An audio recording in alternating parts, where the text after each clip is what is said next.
Telangana film development corporation chairman ప్రముఖ సినీ నిర్మాత దిల్ రాజు ఇంట్లో ఐటీ అధికారులు తనిఖీలు నిర్వహించిన సంగతి తెలిసిందే.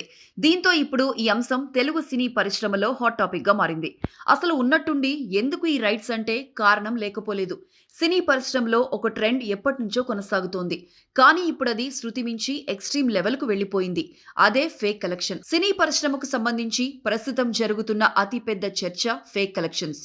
మా సినిమాకు 100 కోట్ల కలెక్షన్స్ అంటూ ఒకరు, మా సినిమాకు 200 కోట్లు వచ్చాయంటూ ఇంకొకరు. ఇలా మేకర్స్ సోషల్ మీడియాలో ప్రకటిస్తున్నారు. అలా పెంచుకుంటూ ఇప్పుడు అది వేల కోట్లకు చేరుకుంది. అసలు నిజంగా ఇంతలా కలెక్షన్స్ వస్తున్నాయా అంటే ఆ అంకెల గారడీలు కాగితాల మీద మాత్రమే కనిపిస్తుందన్న వాదనలు లేకపోలేదు. సినిమా ఇండస్ట్రీకి పరిశ్రమ హోదా లేదు. కాబట్టి సినిమాలకు ఎన్ని లాభాలు వస్తున్నాయి, ఎంత నష్టపోతున్నారు అనే దానిపై లెక్కాపత్రం ఉండదు. వాళ్ళు చెప్పింది నమ్మాలంతే.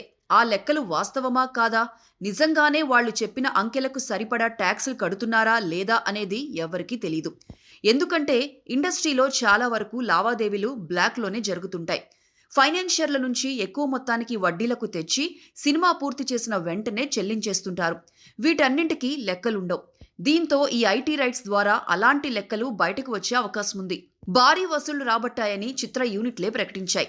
మరి అందుకు సంబంధించిన పెట్టుబడులను ఎక్కడి నుంచి తెచ్చారు, ఎంత మేర సినిమాలకు ఖర్చయింది, ఎవరెవరి నుంచి ఎంత ఫైనాన్స్కు తెచ్చారు, వసూళ్లు ఎంత మేర వచ్చాయి, అందుకు తగ్గట్టు పన్ను చెల్లించారా లేదా, చెల్లించేందుకు సిద్ధమయ్యారా లాంటి అంశాలను తేల్చేందుకే ఐటీ శాఖ సోదాలు నిర్వహించి ఉంటుందని సమాచారం.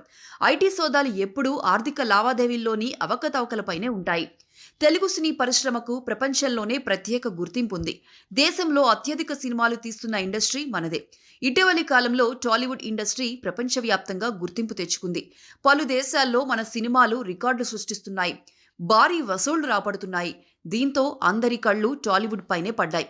ముఖ్యంగా గతేడాది డిసెంబర్లో విడుదలైన పుష్ప 2, ఈ సంక్రాంతికి విడుదలైన గేమ్ చేంజర్, డాకు మహారాజ్, సంక్రాంతికి వస్తున్నాం సినిమాలు భారీ కలెక్షన్లు రాబట్టినట్లు ఆ చిత్ర యూనిట్లు ప్రకటించాయి.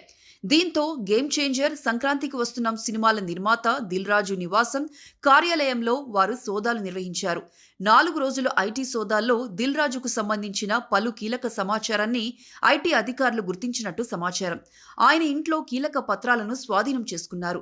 దీంతో పాటు దిల్ రాజు కూతురు హన్సితారెడ్డి ఇంట్లో కూడా డాక్యుమెంట్లను అధికారులు తనిఖీ చేశారు. 4 రోజులుగా 18 ప్రదేశాల్లో ఐటీ అధికారులు 55 బృందాలుగా ఏర్పడి సోదాలు నిర్వహించారు. ఇక ఈ రైట్స్ ఇంతటితో ఆగేలా కనిపించడం లేదు. త్వరలోనే హీరోల ఇళ్లపైన కూడా జరిగే అవకాశం ఉందని సమాచారం. బహుశా ఆ కలెక్షన్ల లెక్క తేల్చేందుకో ఏమో పలువురు సినీ ప్రముఖుల ఇళ్లపై ఐటీ దాడులు. For more updates, please subscribe Dota Media.